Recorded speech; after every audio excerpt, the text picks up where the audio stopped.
After a beautiful send-off that took place at Kempton Park, AFM yesterday, the board of Tendai Ndoro is being repatriated back to Zimbabwe today. Mukomana Kurova Road, Bait Bridge, one last time.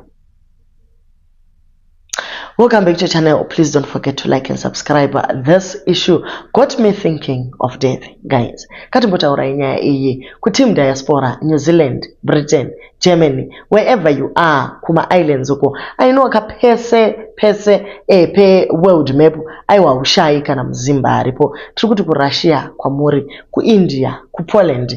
If anything was to happen right now, hatizo tangi re kuda kuita GoFundMe ku destroya zvakare matanga atavaka tichiedza kuti titengese mombe idzi tibvise mabodies aya kumadzosera ku Zimbabwe. Tiri kuti isusu iyo diaspora cash funeral policy inobatsira kuita repatriate. Why? Because it is guaranteed that you are going to be given cash.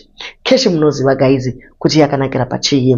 Yes, you might get funerals anokupa air tickets, but kuti sometimes these air tickets are limited. Maybe muri yese inofanira kutravela kuenda ku Zimbabwe, so you could buy your air tickets using this money. Pamwe pacho maybe mudzimai wako ndiye anenge ashaika, unosvika kuya vakara wavo bavate aiwa bamnini ima hamuna kupedza kuroora, iwe unenge une kahomwe kako kaunenge wakasungirira unogona kubatsiridza kupedzisa kuroora. Tiri kutaura zvakare kuti kana uine extended family iri ku Zimbabwe, this is very obvious.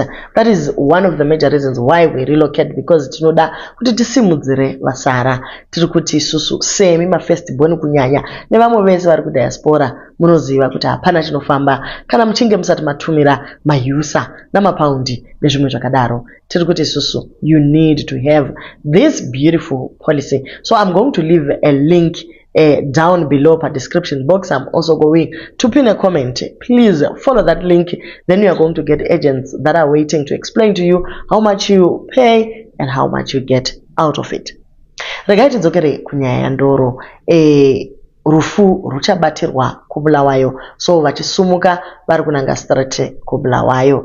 The service was beautiful. Yakaraniwa nezororo pumlani, coffin racho on point, zvese zviri kufamba zvakanaka. Chanyanyisa kurwadza ndechekuti hatina kuona chero mumwe chete abva kuZululand kana kuti kuXhosaland, wherever the wife came from. No one came from the relatives. No one came kuti tizochema baba vemwana. Musikana ari kumberereka mastreets. Tongodzoka panyaya iyi. Kana uchinga washaika unongovigwa navakwako. So manetizens ari kuti vedu weka tinotadza zvedu kuna matatichiri panyika asi kunoendwa guys. Imagine ungava nemari yakawanda sei uri kungoenda. So ndofunga changosara whether une mari kana kuti hauna kunamata guys kugadzira nzira dzedu. Rest in peace Tendai, you were a great soccer player. Good night my brother. This was painful. I didn't know when I saw you was the last time. Muningina wavo uyu ari kurwadziwa zvachose. It is very hard, but once a pirate, always a pirate. Thank you for making our years at Bogo great. Rest in peace brother, you died a bitter man.